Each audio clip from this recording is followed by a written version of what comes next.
வணக்கம். இது people English series. இந்த வீடியோவில் ரொம்ப அழகான ரொம்ப யூஸ்ஃபுல்லான 2 ஸ்ட்ரக்சர்ஸ் பார்க்க போகிறோம். ரொம்ப காமனாக நாம் பேசுகிற டே டு டே கான்வர்சேஷன் நம்ம பேசுகிற மாதிரியான சென்டென்சஸ்.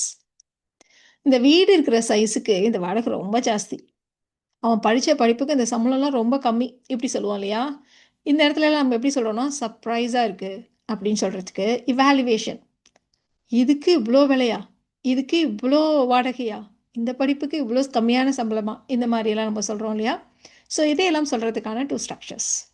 நாம் இன்றைக்கி பார்க்க போகிறது கிவன் அண்டு ஃபார்.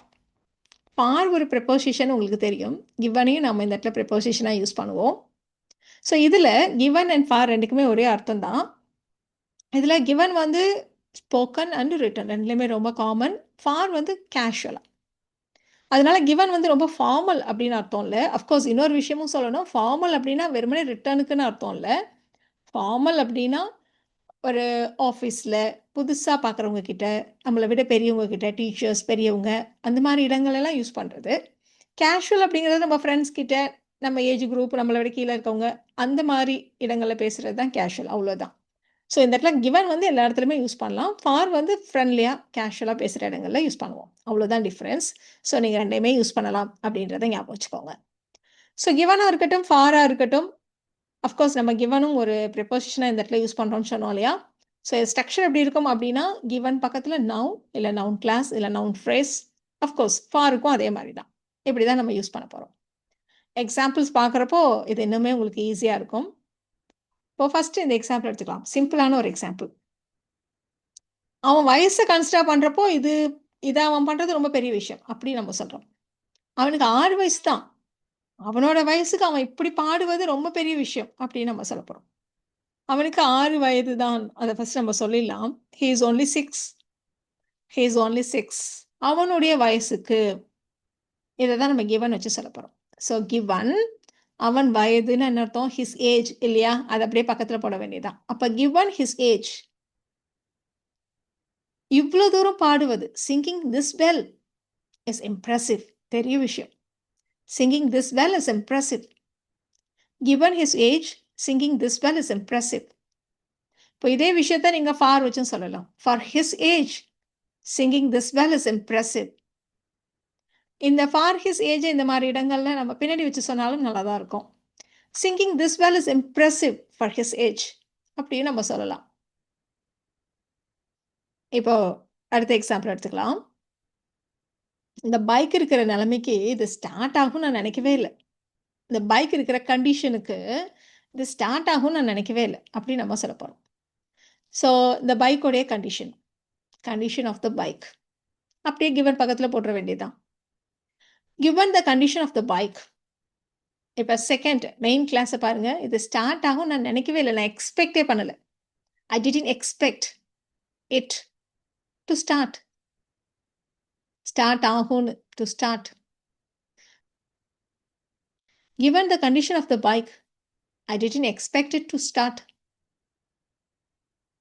இப்போ இதை ஃபார் வச்சு சொன்னால் எப்படி சொல்கிறது? அப்படியே கிவனுக்கு பதிலாக ஃபாரை போட்டுடலாமா? For the condition of the bike அப்படின்னு சொன்னால் நல்லா இருக்குமா? அப்படின்னா ஃபார்க்குன்னு ஒரு ஸ்ட்ரக்சர் இருக்குது இந்த மாதிரி இடங்களில். எப்படி இருக்கும் அப்படின்னா, ஃபார் நவுன் இன் ஒரு ஸ்டேட்டு கண்டிஷன் அந்த மாதிரி போடுவோம். இப்போ இந்த ஸ்ட்ரக்சர் அப்படியே ஃபில் பண்ணிக்கலாம். இந்த இடத்துல நவுன் என்னது? பைக். இப்போ for a bike in that condition, for a bike in that condition. இந்த பார்ட்டில் எந்த பிரச்சனையும் இல்லை, அதே அப்படியே யூஸ் பண்ண வேண்டியதான். I didn't expect it to start. For a bike in that condition, I didn't expect it to start. இந்த மாதிரி ஒரு கண்டிஷனில் இருக்க ஒரு பைக்கு அப்படி சொல்லுவோம் இல்லையா? இந்த கண்டிஷனில் இருக்க ஒரு பைக்கு ஸ்டார்ட் ஆகும் நான் நினைக்கவே இல்லை, அதுதான் நம்ம இப்படி சொல்கிறோம். இப்போ இதே மாதிரி இன்னொரு எக்ஸாம்பிள் எடுத்துக்கலாம். அவங்க ஹெல்த் கண்டிஷன் இருந்த இருப்புக்கு அவங்க திரும்பவும் எந்திரிச்சு நடப்பாங்க அப்படின்னு நான் நினைக்கவே இல்லை அப்படின்னு சொல்ல போகிறோம். ஸோ நாம் இந்த இடத்துல பேசுகிறது அவங்களுடைய உடல்நிலை, ஃபிசிக்கல் கண்டிஷன் பற்றி.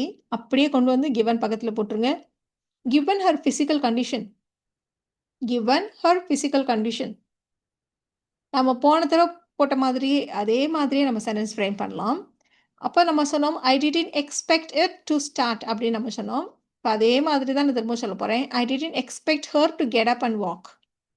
ஐ didn't expect her to get up and walk. Given her physical condition, I didn't expect her to get up and walk. இப்போ நினைக்கவே இல்லைன்னு இருக்கு. அதை மாதிரி வச்சு சொல்லலாமா அப்படின்னா நீங்கள் அந்த மாதிரி கூட சென்டென்ஸை ஃப்ரேம் பண்ணலாம். Given her physical condition, I never thought, நினைக்கவே இல்லை, I never thought she would get up and walk அப்படின்னு சொல்லலாம். இருந்தாலும் இந்த ஃபர்ஸ்ட் ஸ்டைல் வந்து ரொம்ப காமன். சரி, இப்போ ஃபார் வச்சு சொல்கிறப்போ இந்த கிவன் அப்படியே எடுத்துட்டு ஃபார் போட்டுடலாமா? ஃபார் ஹர் ஃபிசிக்கல் கண்டிஷன் சொல்லலாமா அப்படின்னா கிராமட்டிக்கலி தப்பு இல்லை. இருந்தாலும் இந்த ஃபாருக்குன்னு ஒரு ஸ்ட்ரக்சர் இருக்குது, அதை பார்த்துடலாம். எப்படி இருக்கும் அப்படின்னா for a noun in condition. போன எக்ஸாம்பிளில் பார்த்தோம் இல்லையா, அதே மாதிரி. அப்போ இந்த இடத்துல எப்படி சொல்ல போகிறோம் அப்படின்னா for some one in her condition. இந்த மாதிரி நிலைமையில் இருக்கிற ஒருத்தர், இவ்வளோ ஹெல்த் இஷ்யூஸ் இருக்கிற ஒருத்தர், நம்ம எப்படி சொன்னோம்? For a bike in that condition. இந்த மாதிரி கண்டிஷனில் இருக்கிற ஒரு பைக் அப்படின்னு சொன்னோம் இல்லையா? எப்படி பர்சனுக்கு சொல்லுவோம்? இந்த மாதிரி நிலைமையில் இருக்கிற ஒருத்தர் இப்படி எந்திரிச்சு நடப்பாங்கன்னு நான் நினைக்கவே இல்லை, அப்படி சொல்கிறோம். அதனால for some one in her condition. For some one in her physical condition, I didn't expect her to get up and walk. அப்படி சொல்லிட வேண்டியதுதான். அடுத்த எக்ஸாம்பிள் பார்க்கலாமா? அவன் படித்த படிப்புக்கு அவன் இன்னைக்கு அடைஞ்சிருக்கிற உயரம் ரொம்ப பெரிய விஷயம். ஏன்னா அவன் அவ்வளோ படிக்க மாட்டான், ரொம்ப சுமாரான ஒரு ஸ்டூடெண்ட் தான். இருந்தாலும் அந்த படிப்பை அவ்வளோதான் படித்தான் அப்படின்றத கம்பேர் பண்ணி பார்க்குறப்போ அவன் இன்று அடைந்திருக்கும் உயரம் ரொம்ப பெரிய விஷயம் அப்படி சொல்ல போகிறோம். ஸோ அவனுடைய படிப்பு, ஹிஸ் எஜுகேஷனல் குவாலிஃபிகேஷன் சொல்லலாம் இல்லையா?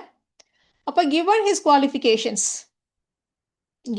qualifications, அவன் இன்று அடைந்திருக்கும் உயரம், what he has achieved today is a big deal. It is a big deal அப்படின்னா அது வந்து ஒரு பெரிய விஷயம் அப்படின்னு அர்த்தம். So given his qualifications, what he achieved today is a big deal. இந்த மாதிரி இடங்களில் நீங்கள் ஃபார் அப்படியே போட்டுக்கலாம். For his qualifications, what he has achieved today is a big deal அப்படின்னு போட்டுடலாம். ஈஸியாக இருக்கு இல்லையா? அடுத்த எக்ஸாம்பிள் பார்ப்போம்.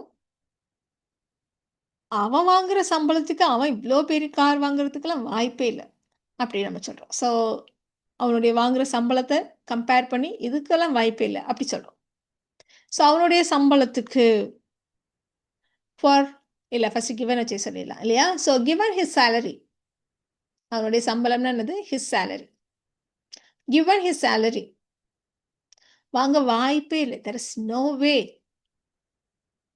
he could buy such a big car, இவ்வளோ பெரிய கார்.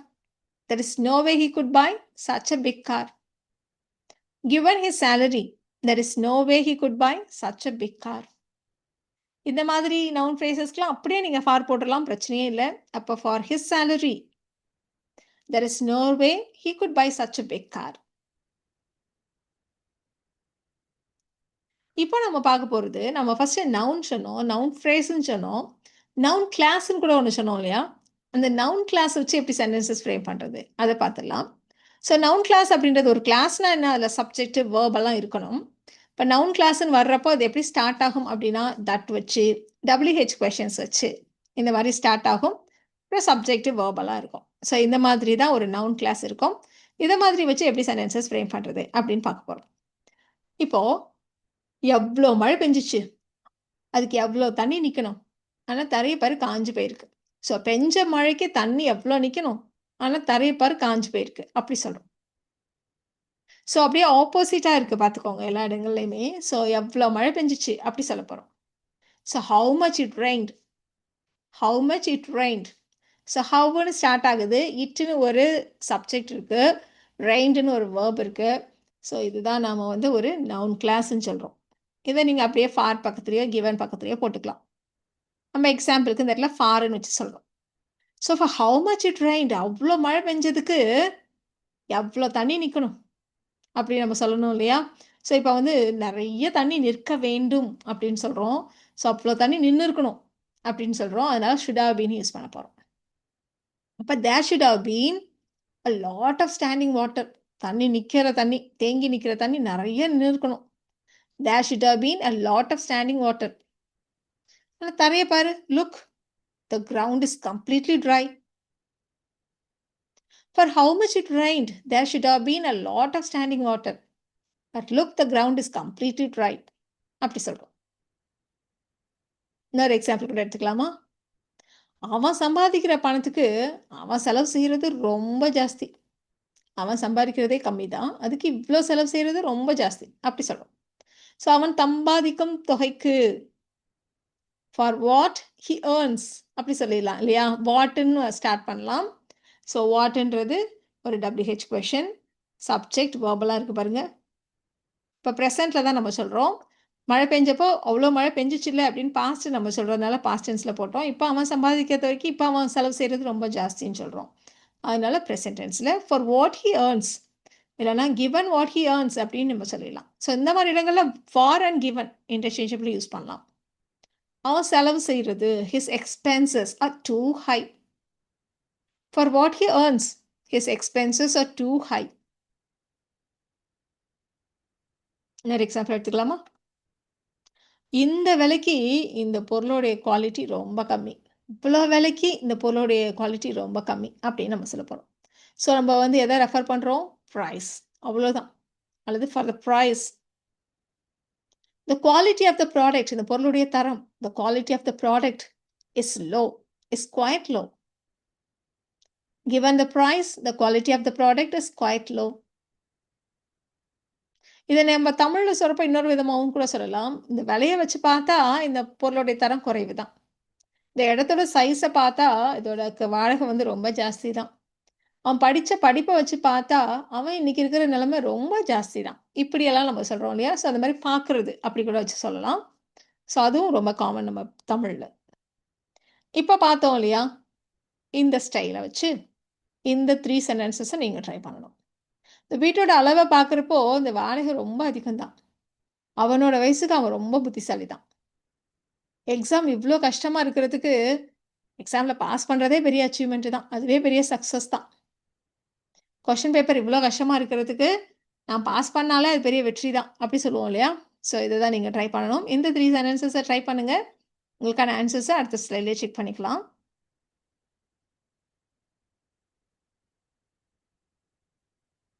சரி, ஃபர்ஸ்ட் சென்டென்ஸை பார்க்கலாம். ஸோ வீட்டினுடைய அளவு, the size of the house.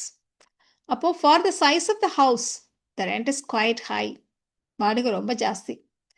இதுக்கு இன்னொரு வார்த்தை கூட உங்களுக்கு ஞாபகம் வரலாம். Considering the size of the house. Considering கூட இந்த மாதிரி யூஸ் பண்ணலாம். So for the size of the house the rent is quite high. அவனுடைய வயசுக்கு for his age is very intelligent. கஷ்டமாக இருக்கிறத பார்த்தா, எக்ஸாம் இவ்வளோ கஷ்டமாக இருக்குங்கிறத பார்த்தா, how hard the exam was. Given how hard the exam was. Pass பண்ணுறதே, just passing is a success. For how hard the exam was, just passing is a success. So இன்ட்ரெஸ்டிங்காக இருந்துச்சு இல்லையா இந்த 2 ஸ்ட்ரக்சர்ஸும். ஸோ நம்ம இன்னைக்கு கிவன் அண்ட் ஃபார் இதை எப்படி use பண்ணுறது அப்படின்னு தெரிஞ்சுக்கிட்டோம். இந்த வீடியோ உங்களுக்கு யூஸ்ஃபுல்லாக இருக்கும்னு நினைக்கிறேன். Thank you so much.